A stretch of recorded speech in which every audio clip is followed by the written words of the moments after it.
Good morning, Sister Gia, no? Morning Ah, po, Father James. Ngayon, dumulog kang rito sa lugar na ito at meron kang gustong iparating sa lahat ng tao. Sige po, kasi ang mensahe ng Diyos nasa tao na po yan kung maniniwala sila kung ano ipaparating niyo po. Sige nga po, sabihin niyo. Nagmensahe po ang mahal na ina 3 beses na.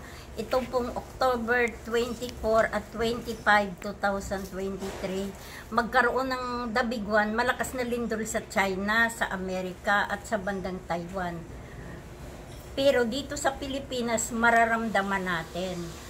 Ang malakas na tama po is sa bandang Davao at sa Bohol. Opo. Darating din po yung malakas na ulan kasi ang baha, kinakalbo daw po ng mga tao ang bundok ng Tanay, Laguna. Kaya bababa dito ang tubig sa Laguna de Bay papuntang Marikina, lalo na po yung Tondo at saka yung bandang Nabotas, malulunod po. Maraming mga bahay diyan ang masisira. Hindi man kalakasan ang lindol dito na darating sa atin, pero mararamdaman po natin at sabay magbuga ng sulfur ang bulkan Taal at Mayon po. So, parang dumarating na yung mga itinatakda na kaguluhan dito sa atin, no? Opo. At yun po, magdala ng mga sakit sa balat, yung tinatawag po na psoriasis. Marami po tao magkasakit niyan. Mauubusan na po ng gamot ang ospital at ang lahat ng mga parmasya kasi sa dami po ng tao na magkasakit. Ang pinakamababa po na tagal niyan 3 months hanggang 10 taon. Ang tanging lunas lang po yung kagamitan na galing sa inyo, Father, na may pahintulot mula sa Ama sa Langit. Kahit anong gamit po, Siete Virtudes man, lighting stick o lahat po na panangga na galing sa inyo, Father, ilagay po sa timba kung maligo, tapos magdasal ng sator at yun po ang ipaligo. Kusa po gagaling. Yun lang ang tanging lunas. Salamat po.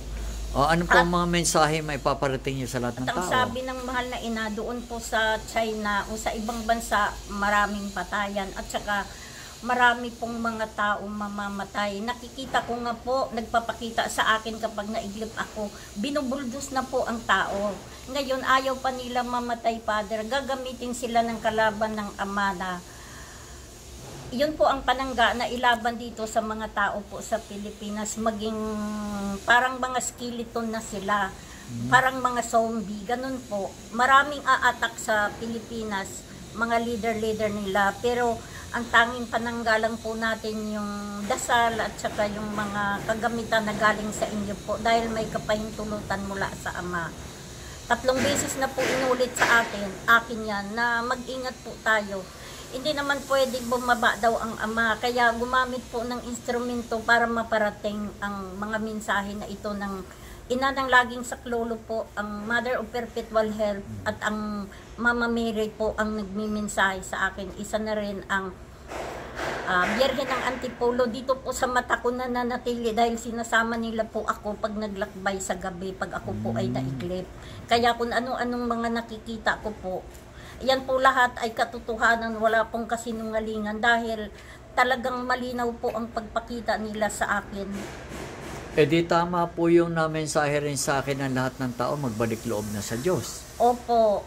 Ang tanging panangga nga lang po, isa na doon sa may gagampanan ang mga kasamahan namin ng mga healers. Si Brother Basilio, sila mag-asawa, sila Brother Ronel, si Elmer Lamia, saka yung si William at yung taga-Cagayan po na si Brother Suelo. Malaki po ang kanilang gagampanan. Si Sister Aurora at ang apo po niya. Nakikita niya ang mga mangyayari po. Kasi na-surprise nga po ko dahil Sabado ngayon, kaya hindi tayo masyado no? At saka masama ang panahon. Opo. Siguro, kaya eto kayo para iparating sa lahat ng tao yung mga mensahe, no? Mag-ingat daw po tayo na pag lumabas, kailangan magdala ng payong o sombrero o ano pa man panangga kasi Yun po ang simula ng mga galis, lagnat, trangkaso, at tatagal na po yun. Ang tanging lunas nga lang, yung galing sa inyo na gamit, ilagay sa timba, umaligo, magdasal, at yun po pusa gagaling. Sige po, ipararating ko rin yan sa mga tao yung ano na yan. Opo. At magdasal po tayo, magbalik loob sa Diyos, kasi yan lang po ang lunas. Sige, marami po salamat. Nanawa, marami tayong taong natulungan kasi po, ang pananampalataya sa Ama po ay isang napakalaking lunas para sa kaligtasan ng lahat. At saka yung pagbabalik loob sa Diyos. Opo. Sige, marami po salamat. Maraming Salamat po, Ama, sa inyong mga mensahe po sa amin.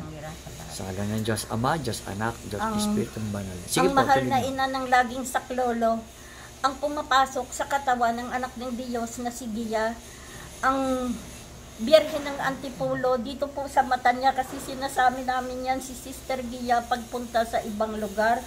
Ang mahal na, ang ina ng laging saklolo, dito po sa ulo niya nakapwesto, at ang mahal na Birhen, yung Mama Mary, dito po sa kanyang noo. Kami po ang tatlo ang nagagabay at patnubay, at ang mahal na Ama sa langit, para po maiparating sa inyo, Father. Magbago na po ang mga tao, kasi puro kasamaan ang kanilang ginagawa. Manloko sa kapwa, gumawa ng mali. Wala na pong takot sa Diyos. Kaya ito pong sakit na darating, yung mga sakit sa balat, psoriasis, hindi po malunasan ng doktor. Ang tanging lunas lang po, yung kagamitan na galing sa inyo. Malamang po mauubusan kayo ng materialis na para po sa mga tao na ibebenta at magamit po. Kahit anong klaseng gamit na galing sa inyo, mula Siete Bertodis, lighting stick, at ang miraculous pendant, hanggang ang mga ito po, yung mga cross, lahat po yan magamit natin panangga sa mga masasamang kalaban ng Ama sa langit. Kasi po, nagpe-perform sila, pwede maging zombie, pwede maging skeleton, pwede po sila maging insekto, at marami po talaga mamatay. Buldosin na lang ng bulldozer, wala na pong magamit na kabaong kasi sa dami ng tao po. Kung ano nangyari nung COVID-19, higit pa po ang dami ng mga darating. Kaya mga anak, tumulong kayong magdasal, humihingi po ako ng tulong. Sa lahat ng mga healers, mag-active kayo lahat, dahil lahat kayo ay may gagampanan sa buong mundo. At higit sa lahat dito, sa puso at isip ng anak ng Diyos, lagi kami nagmiminsahe. Ito na po ang pagkakataon na magbalik loob tayo sa Ama sa langit. Kasi ang Ama ang higit na nakamasid. Wala po siyang nakita na isang tao na doon po gagamitin na instrumento para mo po maiparating itong mga kaganapan. Tanging kay Gia lang, kasi siya po ay Nuestra Señora de Gia, ang magiya sa buong mundo. Yun lang po ang mensahe ng ina ng laging saklolo. Kasi isa po ito sa biktima ng kulam, pero lahat na bagay na sakit na lampasan po niya. Lahat na pasakit, pahirap, ang lahat po niyan. Kaya ang gantimpala ng Ama, siksikliglig. Maraming salamat po. Magbalik loob nawa tayo sa Diyos, at wag na tayo gumawa ng mali, masama, kasi ayaw na ng Ama. Pinipitik niya na po. Ito na yung panahon. Nakita niyo po ang panahon natin. Puro usok na po yan. Yung mga abo na mula po sa mga sasakyan, yung mga abo na po, puro usok na. Kaya at saka ito pa po, nakikita namin, hindi totoo na ang tao bigla atakihin sa puso, bigla pong hahibladin. Yan po ay gawa ng masamang espiritu, bigla na lang siya mamatay. At ang mag-uso ngayon, yung bato sa bato, cancer, ulcer, hindi na po magamot ng doktor, biglaan na lang ang pagkasakit. Pero ang lalandslide, yung psoriasis po, mata na lang ng tao ang walang galis. At halos puputok po yun. Kaya isa lang ang lunas. Ulitin ko yung gamit na galing sa inyo, Father James. Opo. At sana maipaalam ninyo sa lahat ng mga inyong mga followers para po magbalik loob sila sa Ama sa langit.